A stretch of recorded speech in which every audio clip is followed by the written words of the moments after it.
Mga ka-farmers, alam nyo ba na may mga sistema tayo na ginagamit para maiwasan ang pag-develop ng resistance sa mga pesting insect at fungus?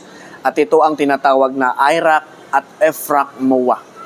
Kung gusto mong malaman paano ito nakakatulong sa ating mga tanim, stay tuned kasi tutulungan kita kung paano gamitin itong EFRAK at IRAK sa farm natin. Welcome dito sa Farmer's Choice Agri. Basta ani at kita, good choice starts here. Mga ka-farmers, una, ano nga ba ang IRAK at EFRAK MOA? Simple lang. IRAK stands for Insecticide Resistance Action Committee at tinutukoy nito ang grouping system ng mga insecticide ayon sa MOA or mode of action nila. Ito ay kung paano nila pinapatay ang mga insekto. EFRAK naman o Fungicide Resistance Action Committee ay may kaparehong layunin pero para naman sa fungicide na ginagamit natin sa ating farm. Ang IRAK ay tumutulong para malaman natin kung paano mag-work ang isang insecticide. Kasi, ang bawat insecticide ay may nakatalagang group number na nagsasabi kung paano ito kumikilo sa peste. Halimbawa, ang group 3A ay para sa pyrethroids tulad ng karate, sniper, itong Magnum 5EC. At ang group 4A naman ay para sa neonicotinoids tulad ng Ushin, Gold, Aptara at iba pa.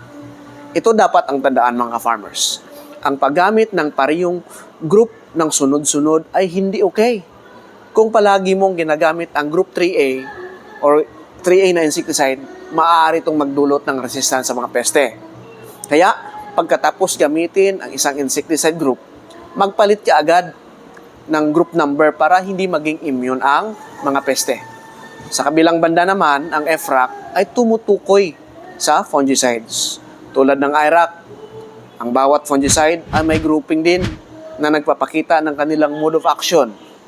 Halimbawa, ang group 3 ay ang triazole tulad ng Folicure 25WG na ginagamit natin sa mango anthracnose. Ang group 1 naman ay ang carbendazim tulad ng Goldazim 500SC na ginagamit sa rice blast at mango anthracnose. Sa EFRAK, ang rule of thumb ay huwag gamitin ang parehong fungicide or fungicide group ng magkasunod na application dahil magiging resistance ang fungus sa produkto.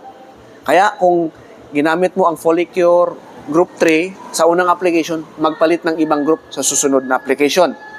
Ngayon, paano ba natin i-apply ang IRAK at EFRAK sa field natin? Madali lang.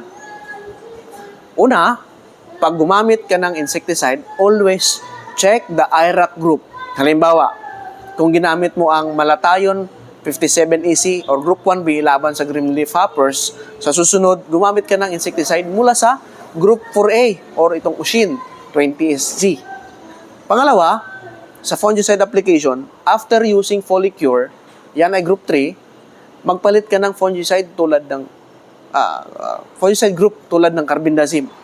Yan ay Group 1. Sa madaling salita, ang goal natin ay i-rotate ang mode of action para maiwasan ang resistensya o resistance at mapanatiling effective ang mga produkto.